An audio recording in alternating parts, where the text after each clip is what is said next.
Week 5 of the NFL season, and the Miami Dolphins are hosting the New York Giants. And I'm gonna be at this game.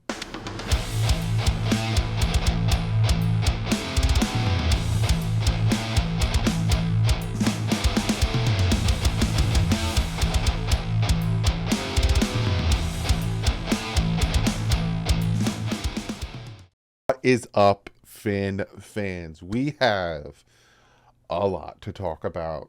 A lot. First and foremost, you heard me in the intro. I'm going to be at this game, and I'm going to say this off the bat from the beginning, because sometimes people don't watch to the end. I don't blame you. Sometimes my voice can be annoying, or I ramble on too much. So I'm going to get this out of the way in the beginning. I land on the 7th. I will be at the game on the 8th, and then I leave Monday the 9th. If you see me on the 7th, say, hey, what's up? I might be going to the Hurricanes game on the 7th for like an hour or so. So you might see me at the Hurricanes game. If you are going to the Hurricanes game, I'm going to try my best to get to that game as well. But I will be there on the 7th. And on the 8th at 11 a.m., Garage 22 at the Formula One Garage.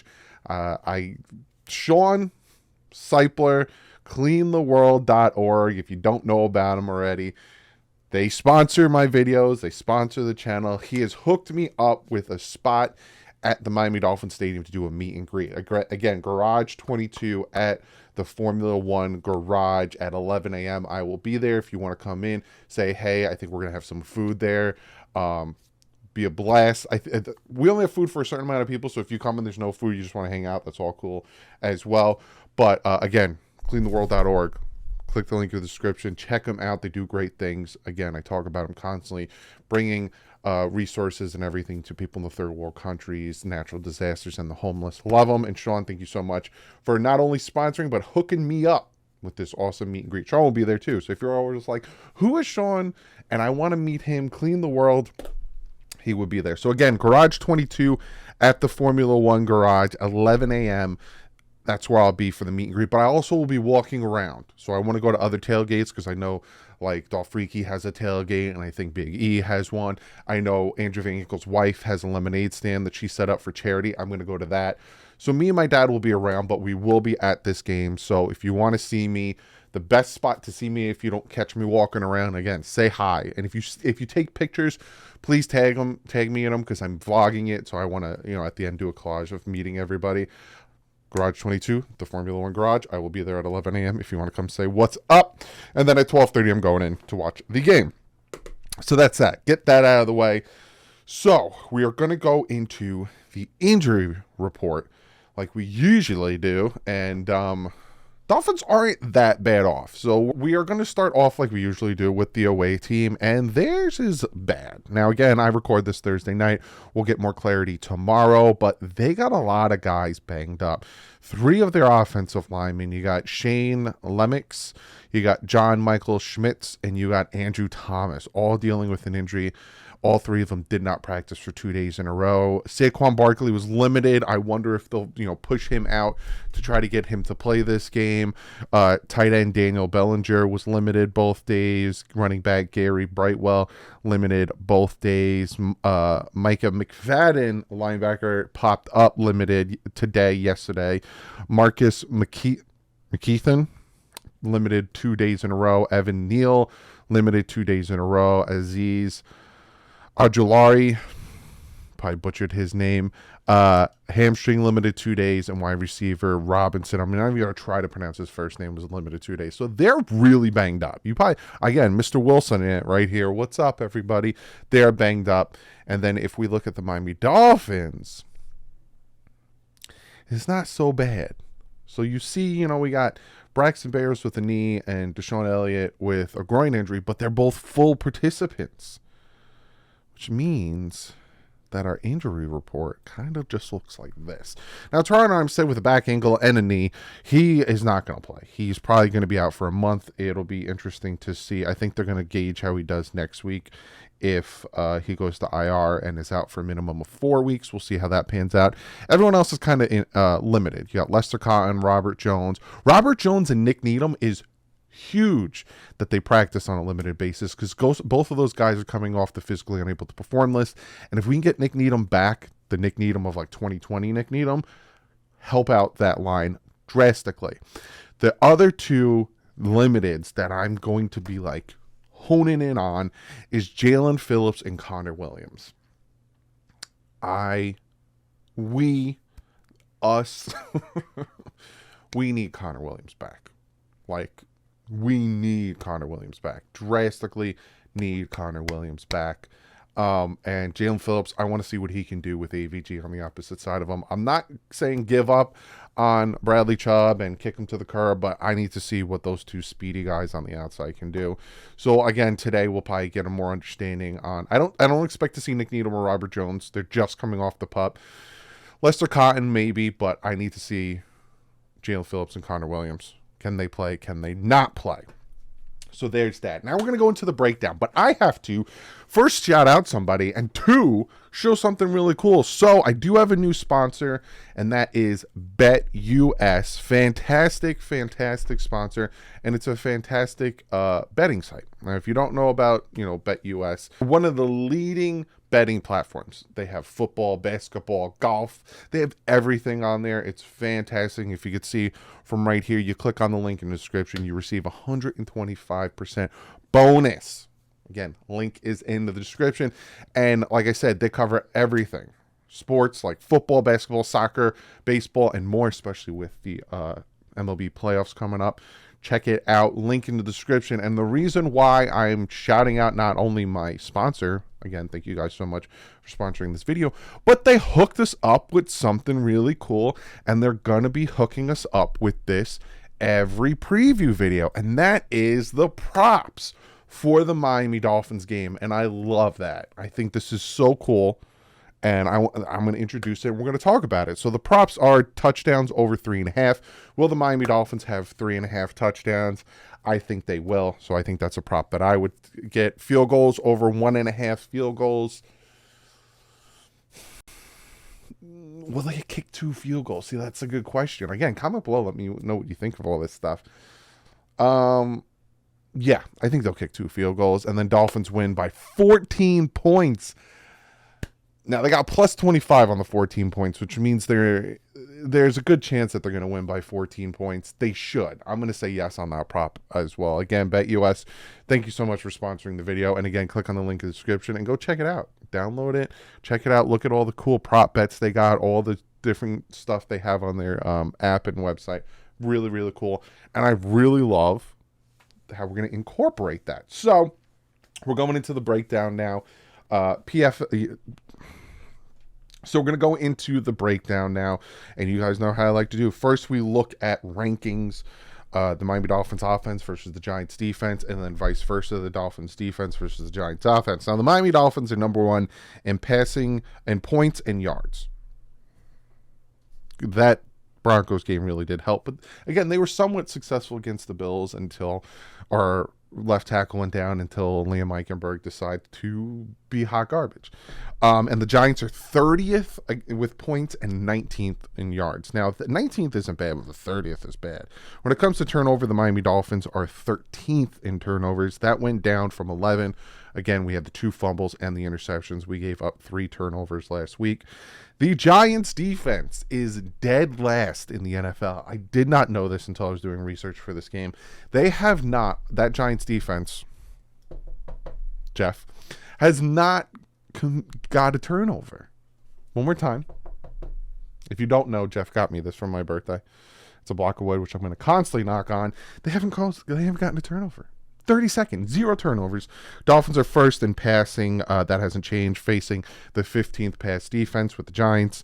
The Dolphins are first in rushing. Love that. Facing the 25th rush defense. The Dolphins are 12th in third down conversions, 42.1% of the time they convert third downs. Facing the 22nd ranked defense in converting third downs, allowing 43.1, only off by 1%. I find that funny. Red zone, the Miami Dolphins are second, 77.8% of the time they get in that red zone, they are scoring points, and the Giants defense is 16th, allowing 56.3% of red zone trips ending in, I think it's a touchdown. I don't think it's just points. I think it's a touchdown. flip it on its head. Now, the Dolphins defense is going to go down a little bit, especially after what happened last week. The Dolphins defense for points is 28th. That went down from 21st. But they are facing a Giants offense that is dead last, 32nd in points. The Dolphins defense is 26th in yards, which went down from 23rd. But they are facing a Giants offense that is 31st ranked in yards. The Dolphins are 12th in turnovers, went down from 7, and the Giants' defense is 26th with turnovers. They do like to turn that ball over. The Dolphins' defense, when it comes to pass, is 25th, went down from 20th. You had Josh Allen and Stephon Diggs doing whatever they wanted to against our pass defense. The Giants' pass offense is 30th. The Dolphins' rush defense is 22nd, went down from 24th. Facing a 23rd ranked rushing offense by the Giants. And then when it comes to third down conversions, the Dolphins are 25th, went down from 23rd. They allow 46.2% of third downs converted. The Giants are 20th, converting 37.5% of their third downs. And then in the red zone, the Miami Dolphins defense is 27th, went down from 21st. Allowing 70.6% of red zone trips into points. That's a complete 180 from the Dolphins offense, which gets 77.8, facing an offense that is 17th in the NFL on 55.6% of their red zone trips ending in a touchdown. So that is the breakdown for you. When you look at that, this is a good matchup for the Dolphins. You have a high-powered offense facing, a kind of beat-up defense, and you have a beat-up defense that just got beat up by the Bills, facing not a great offense. So this is a good game for the Dolphins to bounce back on. Now, let's do the magic. 1, 2, Shazam. And now we are going to look at our team versus their team. Now, it's our offense versus their defense. And you can see here, you got Lamb's going to be over here. You're not going to see Liam Eichenberg. Not Liam Eichenberg. I will never see Liam Eichenberg. You're not going to see Teron Armstead for a hot minute. Like I said, probably until after the bye, if that. Isaiah Wynn kind of went down. He had a rough game against the Bills. Connor Williams, hope and pray he comes back again. His snaps still scare the crap out of me, but I constantly tell you guys, after the snap, he's fantastic. I have no problem with his blocking, any of that. It's the snaps that scare the crap out of me. Robert Hunt is still doing good, and Austin Jackson. Love what he's been doing so far. Durham Smythe, unsung hero. I love what he's doing. Then you have our wide receivers in Hill, Berrios, and Waddle. Waddle needs to get incorporated a little bit more. Maybe this is the game he goes off, but he needs to get incorporated a little bit more. You got Tua Tagovailoa still ranked first with a PFF of 88.3. And then you have Raheem Mostert ranked fifth. And Devon Achan, got a good combo on that backfield. And then you look at their defense here. The only really part of their defense that scares me is Dexter Lawrence. What is he going to do? Especially if Connor Williams doesn't play. I'm terrified of Dexter Lawrence. But you can avoid him. You can get, pitch it to the outside, roll Tua out stuff, but he scares me. You got decent linebackers, but their secondary doesn't scare me at all. And their safeties don't really scare me. It's the guy up the middle. Even Williams. These two right here kind of scare me. I need to get out of the pocket and avoid those. Now let's flip it and see how it goes the other way. Now when you flip it and it goes the other way, look at that Giants offensive line. It's just not good. And then Robinson is their best receiver. They still have Slayton, Waller, Darren Waller. He's the only, if Saquon Barkley plays, the only worry I have on their offense is Darren Waller and Saquon Barkley. Other than that, it doesn't really bother me. Now, Bradley Chubb, Christian Wilkins, Sealer, Phillips, AVG needs to be on there because his PFF grade is ridiculous. I need to see more of that secondary. Keto, whose PFF went down after he got bullied by Stephon Diggs. Xavier Howard is just Javon Holland is still one of the best safeties. Having Elliott back is going to really help. These linebackers. If the Dolphins are going to make a move at the trade deadline, it should be to go out and get a linebacker. McQueen? Maybe? I don't know. They need to get the linebacker because I don't like the way that looks. Now, we are going to talk about the 5 things that the Miami Dolphins need to do to beat this New York Giants team. Now, again, there's no specific, or as the kids say, Pacific, which is the wrong form of it. way, most important to least important, yada yada, bing bong bing. It doesn't really matter. It was just me doing research and then being like, these are kind of important. So the first thing on my list, how you gotta sack Daniel Jones. This is going to be a lot of defense on here. I'm just forewarning you. Daniel Jones. And I'm not even going to talk about last week. I'm just going to talk about his season so far. Daniel Jones, out of the 4 weeks he has played, has been sacked 22 times. He has been pressured 40 times. If this defense cannot sack Daniel Jones at least 4 times after being sacked, 11 times, Seattle sacked him, I think it was like 11? I might be over-exaggerating. Maybe it was 7. Correct me if I'm wrong. If the Dolphins defense can't get after Daniel Jones and sack him, there's a problem. If it's from Fangio to whoever, there's a problem if they can't get after Daniel Jones and sack him. The man is just constantly under pressure and he's constantly sacked. Whether it's the offensive line or he has concrete feet or whatever it is,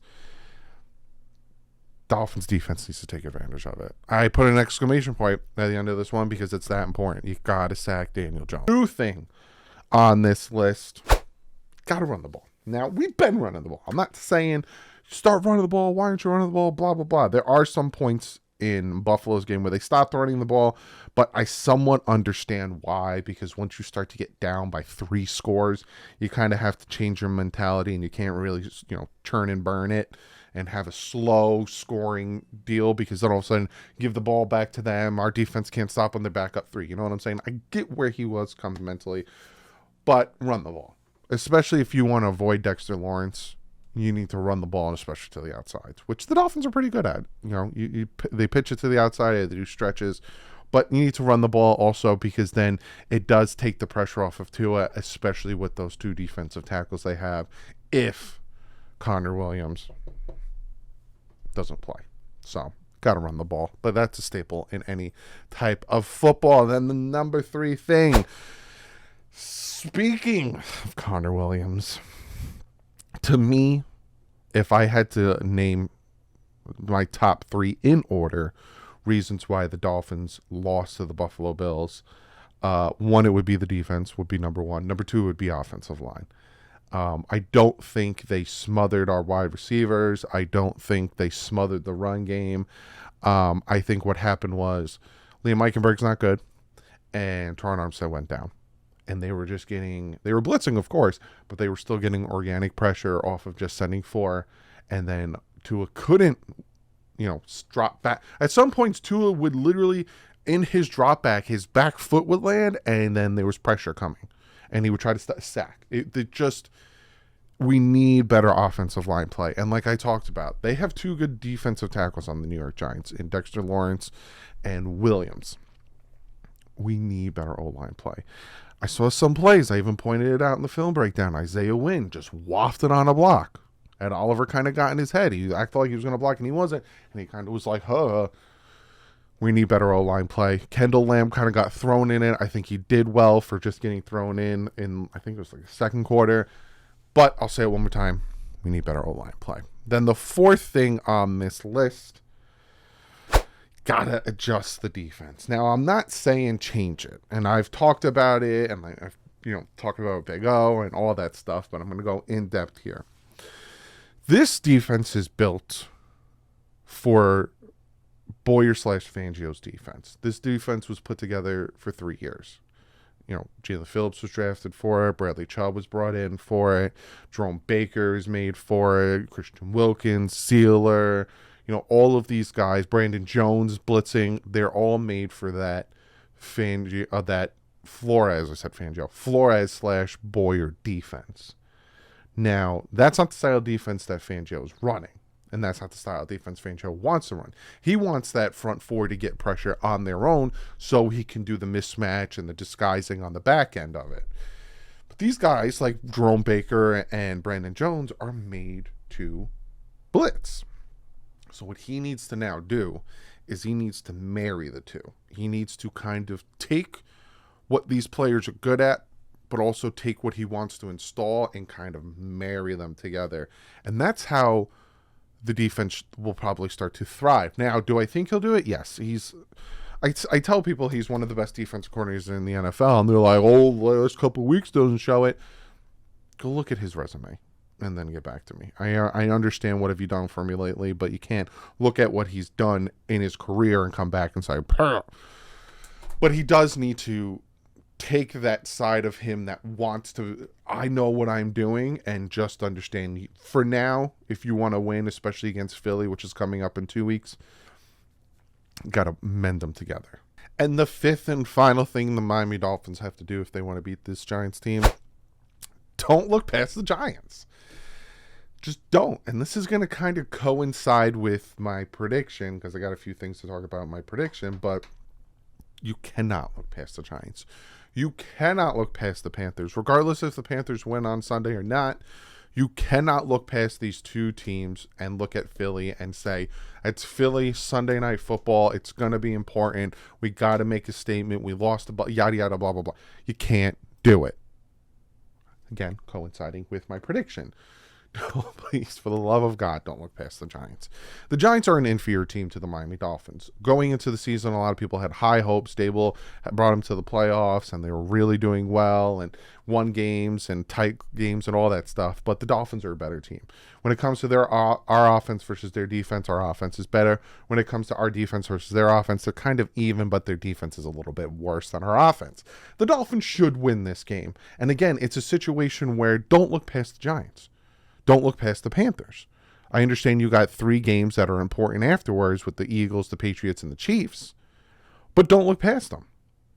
If you need to win these games, take them one at a time. Now, do I think they're going to? No. I pray to God they won't. I think Buffalo kind of humbled them a little bit, and they're now going to take this seriously, but you can't look past them, right?